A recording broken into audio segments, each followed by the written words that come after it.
Beautiful Miami Beach. We're here joined with your mayor, who we've really appreciated working with, as well as Dave Kerner and Mark Glass from Florida Law Enforcement Agencies, head of Department of Highway Safety and Motor Vehicles, Kerner, and then, of course, Florida Department of Law Enforcement, Mark Glass. And we're here to announce our support for the efforts that are going to be undertaken over the next few weeks here in Miami Beach, but also in other parts of the state, to make sure that we have a productive and orderly spring break. We understand that a lot of people want to visit the state of Florida. We are in many respects thankful for that. We had over 140 million visitors last year in 2024. That was a new record to our state. You know, people have been saying Canadians aren't going to come. I think there was 3.3 million Canadians. I haven't seen a let-up of that for sure. And I remarked in my State of the State speech the other day, why would they not come? They get to see what a Stanley Cup winning hockey team actually looks like by coming to Florida. So we had seen in the past what had happened in Miami Beach, and you had instances, particularly once COVID hit. And Florida was kind of the place where when people wanted to escape the madness, they came to Florida. And there was a lot of good for that, and we were thankful for that. Honestly, a lot of businesses came here and never went back. People moved here and never went back because they appreciated the quality of life. But we also saw it get out of hand. And it got out of hand here for many years. And we had support. We'd have highway patrol be called in and different things in the state. And then as a matter of course, we would send in help in the middle of all this. And then, when I was talking to Steve when he got elected, I said, listen, we'll help, but why don't we go in the front end, have a plan, and do it? And so, to his credit, last year, they really had a great plan for this. They welcome people. It's a very welcoming city, but at the same time, we can't have things just descend into madness and mayhem and chaos. And it hurt businesses when that happened. It hurts residents' quality of life. And there's just a lot of negatives that came from that. So they had a plan. We had our state agencies fully engaged to help. And I think most people you talk to, 2024 was the smoothest and most successful spring break we've had here in a long time. And just on our end, we had more than 140 state troopers deployed to provide spring break assistance across Florida, but we had almost 50 assisting the Miami Beach Police Department during those weeks here. That was something that was significant. We did on the state side. We provided things like DUI checkpoints, traffic enforcement and control, high visibility patrol, street and road closures as needed, crowd control, and curfew enforcement for all jurisdictions. Spring break 2024 across the state yielded 36 felony arrests, but we had 16 arrests in Miami Beach. That's a huge deterrent when people are being held accountable. 51 misdemeanor arrests statewide, 17 were in Miami Beach, 11 DUIs statewide for spring break, 4 here in Miami Beach. We had 4,200 moving citations statewide, 1,200 of those were in Miami Beach, and we had 259 commercial motor vehicle citations statewide. 13 of those were in Miami Beach. There was narcotic seized, everything from marijuana, cocaine, oxycodone, crystal meth, different types of things that are illicit, and it would prove to be very successful. I had businesses come, some of these businesses, some of these restaurants, they have their windows broken, they have people rush in, they'd eat and then they'd leave, they didn't pay. There was all kinds of stuff that was going on as a matter of course. And then last year, they were like, we never had it so good, that it was really, really positive. And so we're back here today on the cusp of spring break 2025, saying we're going to do it well again. We owe it to the people that live here. We owe it to people that visit here to make sure that this is orderly and safe for everybody involved. So I'm directing state law enforcement agencies to provide the additional personnel and assets that are needed to our local entities here in Miami Beach, but also in other places around the state to ensure they have the resources they need to keep the peace over these upcoming weeks of spring break. Now, Florida Highway Patrol already began deploying resources to support the agencies requesting assistance in late February. They're going to continue to provide that assistance all the way into April. As of this week, 12 local agencies have requested assistance, and more than 100 troopers will be deployed. We've also additional assets on standby for deployment should they be needed, including drone assets, aviation assets, Bearcats, and K-9 units. Once again, the state is providing resources that cities throughout our state need to ensure spring break does not descend into chaos and mayhem. And I'm really proud of what they've been able to do here in Miami Beach. I think it's a beautiful part of our country, not just a beautiful part of the state of Florida or South Florida. There's a lot to do. There's a lot of great reasons to want to come here, and we welcome that, and we'll continue to welcome that. But it's got to be done in a way that is good for everybody.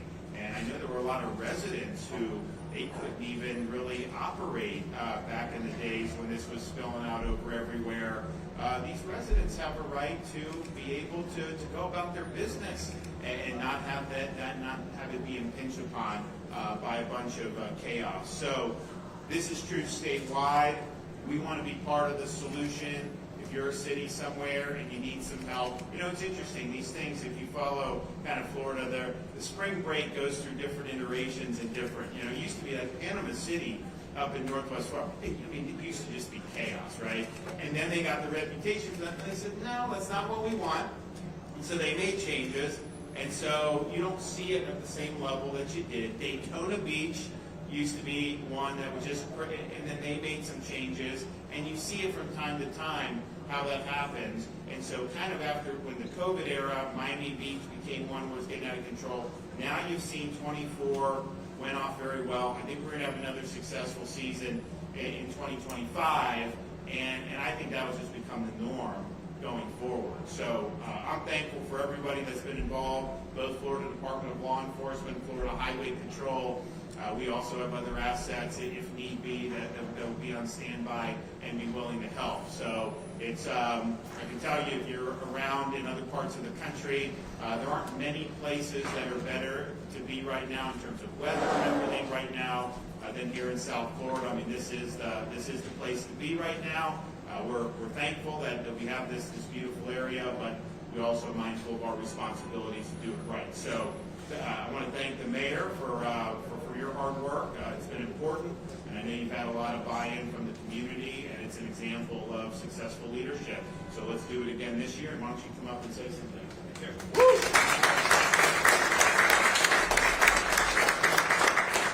Well, welcome to the law and order city of Miami Beach and the law and order state of Florida. It's great to be here, and as the governor mentioned, in advance of spring break last year, the governor said to me, just ask. Whatever you need, we will provide. And they came back was working with Dave Kerner, Mark Glass, heads of law enforcement in the state of Florida, and they came back and they delivered. And then I asked for more, and they delivered. And it was instrumental in us having the success that we did last year. It was a united front, though. It took so many different partners to make it happen. First, I proposed legislation that was passed with unanimously by our commission. We had our residents completely buy in. As the governor mentioned, we had residents literally leave our city during certain weekends in the month of March. That is never, ever going to be acceptable when I hear that. And we turned that around. Our businesses bought in.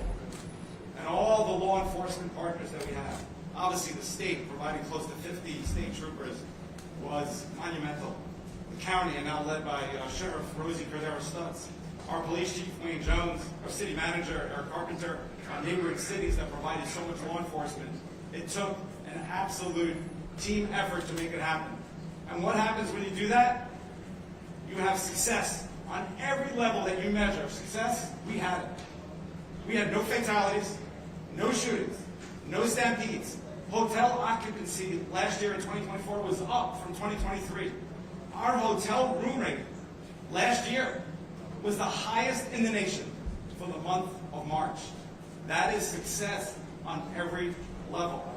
We kept people safe and our businesses boomed, flourished. We had calm instead of chaos as we saw in years past. But I always say it's not just the month of March. Law and order is 365 days a year with police, enforcement, prosecutions, and the judicial system. But we can't do it alone. We need the partnerships, and Governor, I cannot thank you enough for the partnership that we have with the state. The state come through, they came through last year, and they're coming through again this year. And we're going to repeat the same playbook, and we're going to have an amazing month of March, keep people safe, and our businesses are going to flourish. Thank you.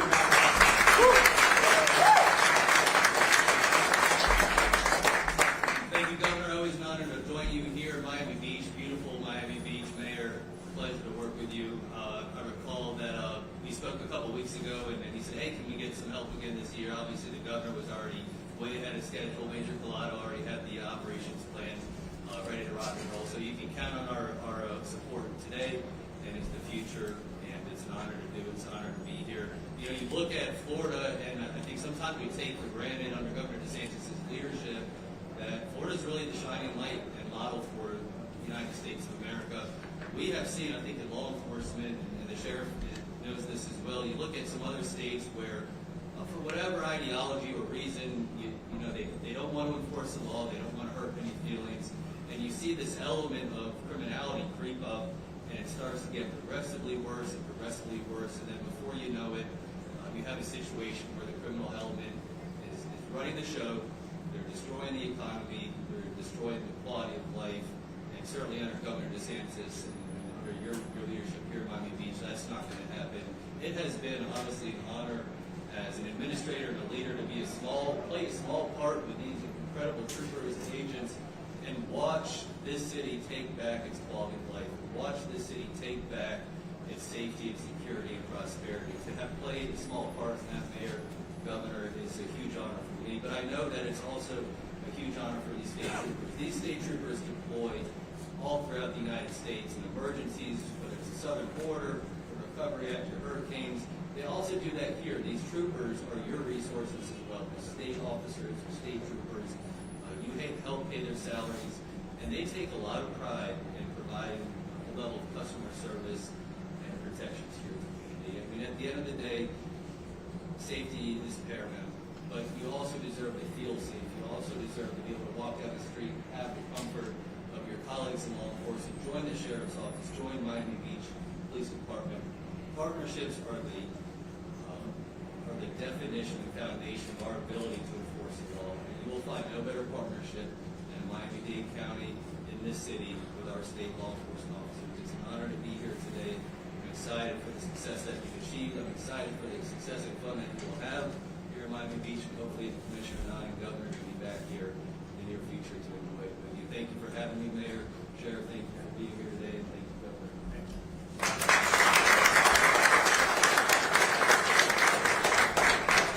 you,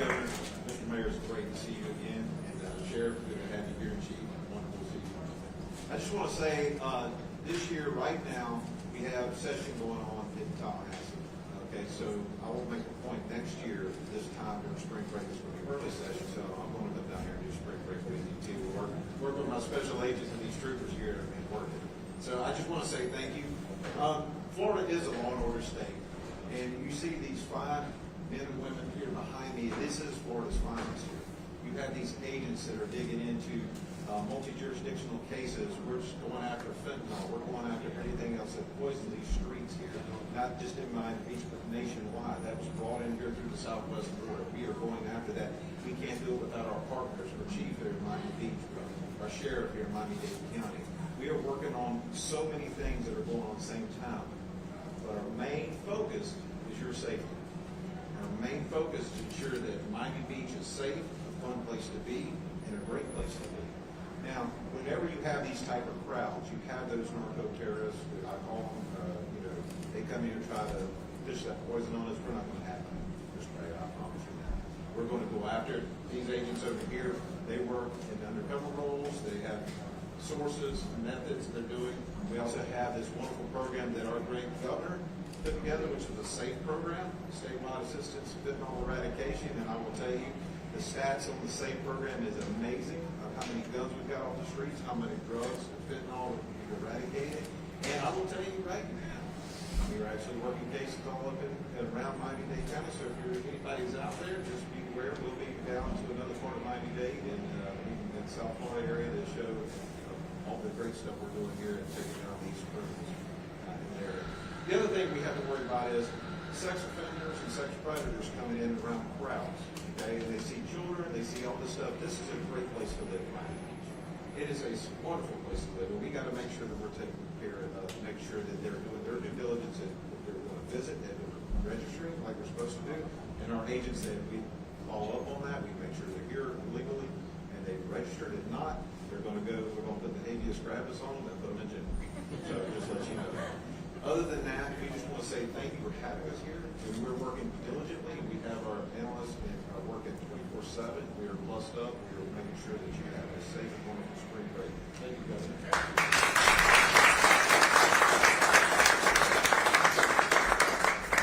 Well, it's good to see everybody on the same page. I guess when you took over, did you restructure, or you just basically took over the existing Miami-Dade Police? So the police department, but I am structured. Okay. So, but I mean, bottom line is you're all in on this, and then you've been. How long have you been the police chief? 2 years. Okay. So you were. So that was your first spring break when we did it last year. Okay. Well, yeah, you guys did a good job. So keep it up, and we look forward to doing that.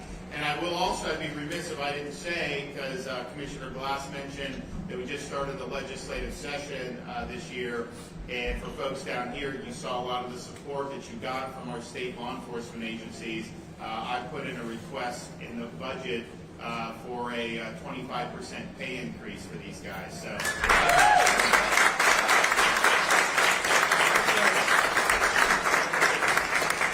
Contact your reps and senators and say that you think that that's something that's warranted, and hopefully we'll be able to get the job done with that. All right, take some questions. We got anybody? Yes, ma'am. Yes? Thank you, Governor. How many state guard members are you hoping to deputize with ICE, and how do you expect them to perform federal immigration? So we're doing the deputization with ICE. We're starting with our 287G programs, but you actually can be deputized apart from that too. You don't even need to necessarily be a part of that. So it's really about how much they can do. I don't know specifically with State Guard how many we're going to do, but I know Dave has got people that have already gone through.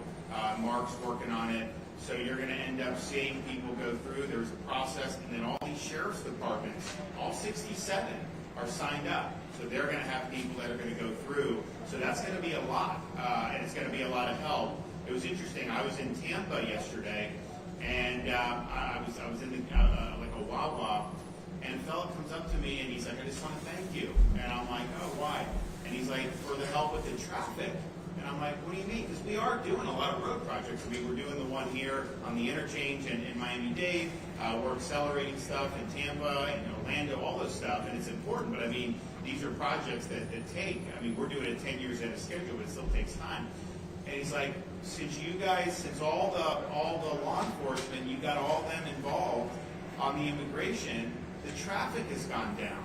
Because you have people here illegally, it's like they own the place, really bad driving, very aggressive, and now that's stopping because they know if they get pulled over, if one of Dave's guys pulls them over and he's deputized by ICE, then they can turn them over to federal immigration authorities. And so to already see some impact just on that, and then of course they're doing bus and they're doing a lot of other stuff, but this is important, and we're leading the way. I mean, no other state has done what we've done, not even close. There's a couple states where the state agencies have been ordered to participate by the governor, which is great. I know Virginia just did that, but we have the locals involved too, which is really where the rubber meets the road. I mean, our highway patrols are on the highways, FDLE has a role, but mostly it's going to be the police and the sheriff's departments. So I'm glad all those guys have agreements. I know they're working with the police on that. We just had Larry Keefe in the Capitol the other day, who's our immigration czar, and he's going back and forth to D.C. doing all this stuff. And it's really, really significant what we're going to be able to do. But we do have deputization and highway patrol. We're working through a lot of that, but a lot of it is the feds have had to stand this program back up because it basically lay dormant for 4 years under Biden. And the president in his speech the other night made I think, a very important point. They said you couldn't secure the border unless you passed some omnibus border bill, which the bill they wanted said you could only close the border if 5,000 people a day are coming in. Well, why would you want 5,000 coming in illegally? And so it was really bad legislation, but basically they didn't do it. Trump takes office, and now it's gone from like 160,000 in a month to 8,000, and they're going to get that down even lower. All it took was leadership. All it took was interest in actually defending the sovereignty of our country, and that's what you're seeing now. But I've made the point. Those border numbers, part of it is that they've taken effort to secure. Part of it is people know that they shouldn't even try because they're probably not going to get in. Whereas with Biden, they knew they could show. You actually could go on an app and sign up to come in illegally. They created an app for it. It was insane. So some of it is people are just deterred from even trying. If we do interior enforcement where people know the laws are going to be enforced, that will absolutely be further deterrent for people coming in. Even if you get in, you're not going to be able to just have the run of the place. If you don't have interior enforcement, then it tells people, well, if you just get in across the border, if you can beat the border agent, then somehow you're scot-free. So I think both go hand in hand, but certainly at the border thus far, I think it's been a big success story, and I know they're working hard to ramp up what happens on the interior. Yes? Yes, Governor Amanda with NBC6. This question is regarding condo laws. Do you have a message to any condo owners who could be in danger of losing their homes due to laws after Surfside? I want to see relief for them. I included that in the special session in January. Legislature did not go through with it. We've done roundtables here in South Florida, in Tampa Bay. We don't want legislation to impose costs that could be avoided. And so when Surfside happened, I mean, many of you were here for that. It's a very traumatic thing, very heartbreaking thing. No one wanted to see that happen. But we also didn't have all the answers for Surfside by any means when that legislation was done. So, okay, where are we at? What problems are being caused? And let's act legislatively to provide relief for folks. I mean, I think the thing for me is there's certain things that a condo owner should know. You got to have transparency in terms of the board and all that on the governance. But ultimately, if there are repairs that need to be done that aren't going to impact whether the building stands or not, then let them work it out on the schedule they want, or let local government police that. But for us to be overly prescriptive, if that results in someone getting kicked out, I don't think that that's a good thing at all. So I want to see relief. I know I've spoken with some of the state senators this week. I know they're working on a lot, and hopefully they're going to be able to get something done. But I am in favor of providing relief for folks, especially these seniors on fixed income, to all of a sudden be hit. They don't have $50,000 or $100,000 to just write a check to a condo board. That's just not the way way. They didn't budget for that. And so let's do this in a way that is mindful of safety, but I think the safety is just the transparency more than anything. So if condo owners know there's a problem with their building, then they will be able to have the information where that can be fixed. What I don't want to see is saying, well, you must spend all this money or that money, because I think people can make sound decisions for their behalf, but it's not something that we should want to see if people are, that wasn't the intent of the law, but the reality is we are where we are, so let's do something to make things better. Yes?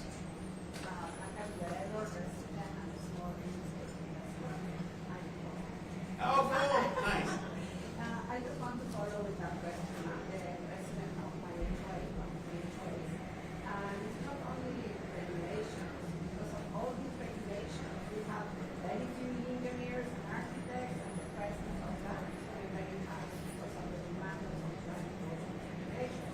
But also, as you are aware, insurance has high costs, property taxes have to be going up, and for the more investors that do is very complicated. 100%. So, yeah, so a couple things. I mean, one, I know that some people have suggested on condo, if you do condo reform, that any of the condos that got relief would be ineligible for citizens insurance. Now down here, that would cause a lot of problems, and so I think they should be able to remain on citizens. It's just this market is slowly but surely, but it's a tough market in Miami-Dade. I did announce, though, Citizens announced for Citizens homeowner policies, 73% of those in Dade are actually getting a decrease on average of 6%. And so that was not something that people thought possible, given everything. But that cost is big, and then the taxes is big. So I've said on property taxes, do you own your property or not, right? And so if you buy land, buy a home, it's one thing. I tell if I go and buy a car, I pay tax when I buy the car, but I don't just keep paying. I mean, I guess you got to license it, but that's de minimis. They're not charging me thousands of dollars, $1,000 a year just to be able to maintain my own property. If I buy a TV at Best Buy, I pay the tax, and then I put it on my wall and I use it, and I don't have to keep having this relationship with the government. So the question is at what point is your property yours?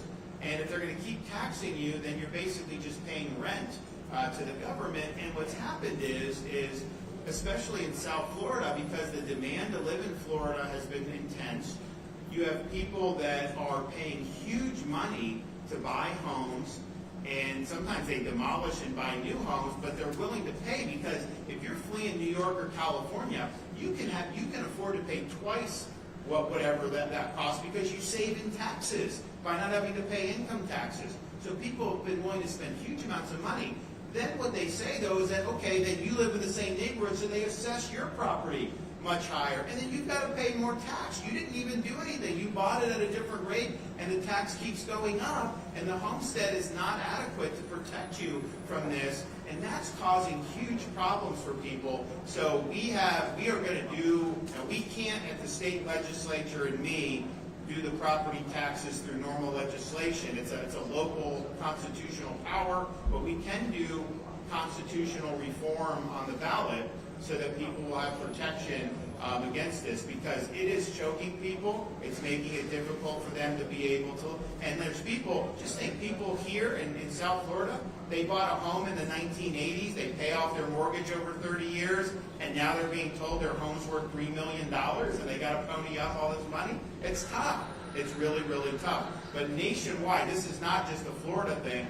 Nationwide, when people have homes under mortgage, the amount they're paying on the mortgage itself is often less than the taxes and the insurance now combined. And it used to be the taxes and insurance were relatively modest, and then the bulk of your payment was that, and now those are gone up. And obviously with interest rates high, if you have to do a mortgage now, you're paying a lot more. So that's pinching people, but I definitely think the property taxes is something that we need relief on in Florida. I'm going to be pushing it. We're going to work on crafting something that can go on the ballot, and really make an impact. And, people have been looking and seeing how do some of these local governments, so they say, oh, we're not raising the millage rate. They don't have to. If they're assessing your property at 30% more, that's effectively raising the tax. And I don't understand why, if you made a transaction to buy a house at a certain level, you haven't had a realized gain on that house. We don't know how much it costs.